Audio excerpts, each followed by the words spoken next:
복잡한 뉴스를 제치는 키워드로 풀어보는 알고팡 보고팡 팡팡 뉴스 시간입니다. 제주투데이의 조수진 기자와 함께 하는데요.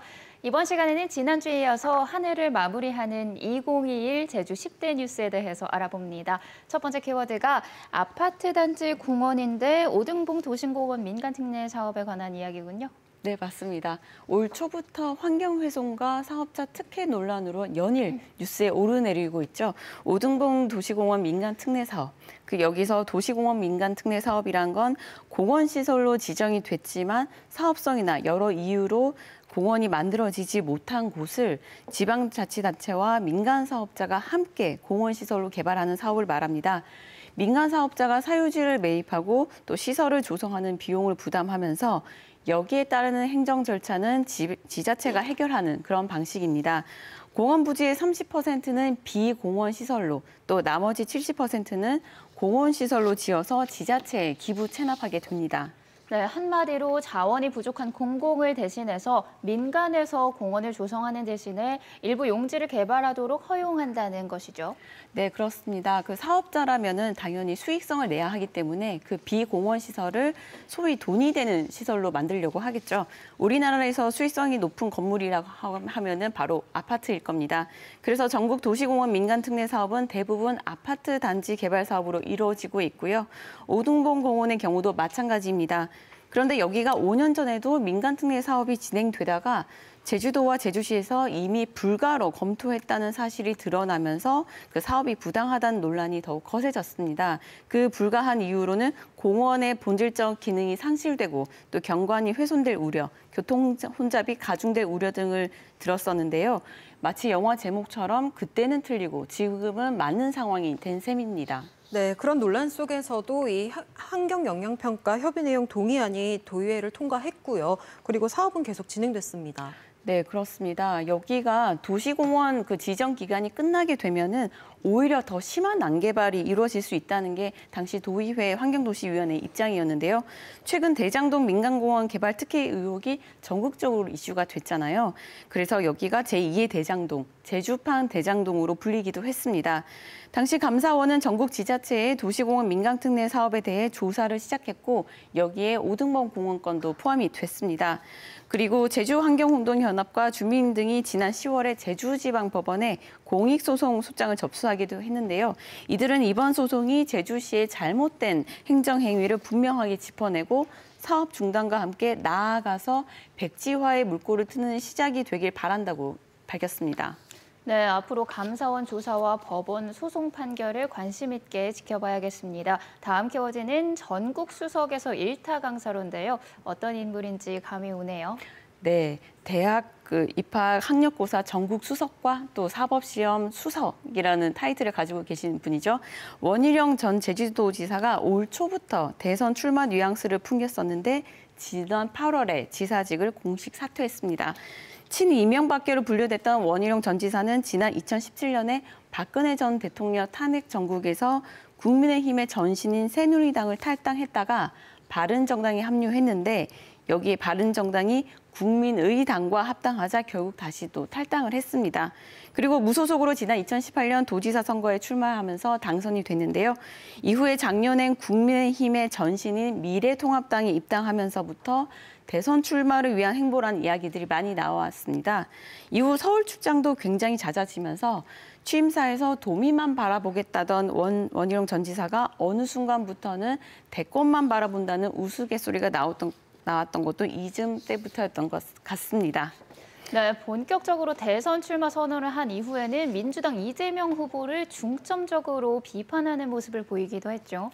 네, 앞서 키워드에서도 잠깐 언급했던 대장동 의혹과 관련해서 원희룡 전 지사는 누구보다 앞장서서 이 문제를 제기했는데요. 대장동 특검을 촉구하면서 대장동에서 청와대까지 14시간가량 도보 행진을 하고 또 관련 이슈를 강의 형식으로 정리하는 유튜브 영상을 올려서 대장동 일타 강사라는 별명까지 얻었습니다. 국민의힘 대선 후보 경선에서 4위라는 결과를 얻고 나서부터는 지금은 선대위 정책총괄본부장을 맡고 있는데요. 지금도 여전히 이재명 후보를 비판하는 데 여념이 없어 보입니다. 네, 그런데 우리 제주도의 입장에서는 도지사 공석이 벌써 5개월째거든요. 네, 권한대행 체제로 계속 지금 굴러가고 있는 상황이죠. 코로나 상황으로 그 어느 때보다 도지사의 역할이 중요한 이 시기에 그 자리가 공석이라는 건 안타깝고 속상한 일이기도 합니다. 원희룡 전 지사의 인터뷰 기사를 보는데 제주도지사 시절은 공백이 아닌 정치의 여백이었다. 백지에서 미래를 그린 시간을 보냈다는 표현이 있더라고요. 이 표현을 보는데 우리 제주도가 또 60만 제주도민이 그의 대통령이라는 미래를 위한 백지에 불과했었나라는 생각이 들어서 참 씁쓸했습니다. 네, 계속해서 다음 키워드 알아보겠습니다. 도민종합계획인데 어떤 내용인가요?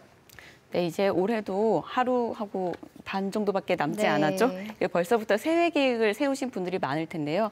저도 내년에는 운동도 더 열심히 하고 외국어 공부도 하겠다는 계획을 세웠습니다. 네. 우리가 이런 계획을 세우는 이유는 아마 내 삶이 좀 더 행복해질 거란 기대 때문일 겁니다.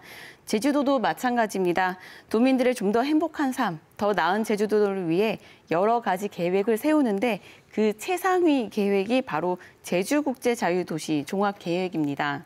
네, 제주 미래 10년을 좌우할 청사진을 담고 있는 일종의 가이드라인 같은 거죠? 네, 그렇습니다. 종합계획은 10년마다 세우게 되는데요. 올해가 2차 종합계획이 끝나는 시기입니다. 그래서 내년부터 적용할 3차 종합계획을 확정하기 위해서 올해 공청회를 통해서 도민에게 보고도 이루어지고 또 도의회 심사도 지금 이루어졌는데요. 막상 내용을 들여다보니 도민의 삶의 질과는 좀 거리가 멀고 개발 사업들로만 채워졌다는 비판이 나오고 있습니다.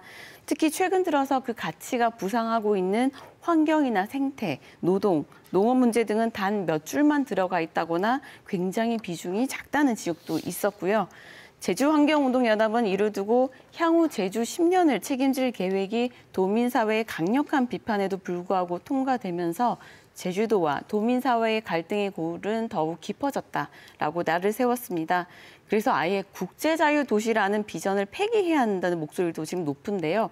국제자유도시라는 건 상품과 자본의 이동이 국경에 관계없이 자유롭게 한다는 뜻이거든요. 시대착오적이라는 여론이 생겨나기 시작한 겁니다.